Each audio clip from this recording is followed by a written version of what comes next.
السلام علیکم سامعین، 29 سفر المظفر اور 16 ستمبر ہے۔ خبر کا عنوان ہے لیبیا میں 40,000 لوگوں کے مرنے کا اندیشہ۔ دراصل AFP خبر رساں ایجنسی میں آج ایک خبر آئی ہے جس میں بتایا گیا ہے کہ ڈرنا شہر کا جس طرح پشتہ باندھ ٹوٹا ہے، ایسی مثالیں کم ہی ملتی ہیں۔ خبر میں کہا گیا ہے کہ باندھ ٹوٹنے سے کتنی تباہی مچ سکتی ہے، اس کا اندازہ لیبیا کے ڈرنا شہر کو دیکھ کر ہو جاتا ہے۔ گھروں میں پانی اور کیچڑ بھر گیا ہے، مٹی اور ملبے سے لاشیں نکلنے کا سلسلہ جاری ہے اور بہت سی لاشیں سڑتی اور گلتی جا رہی ہیں۔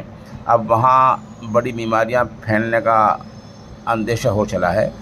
غیر ملکی میڈیا اسے کسی بم سے کم نہیں دیکھ رہا ہے، اور مزید AFP ایجنسی نے یہ بھی کہا ہے کہ اقوام متحدہ کی رپورٹ بھی قریباً 30,000 سے اوپر کا اندیشہ ظاہر کیا گیا ہے۔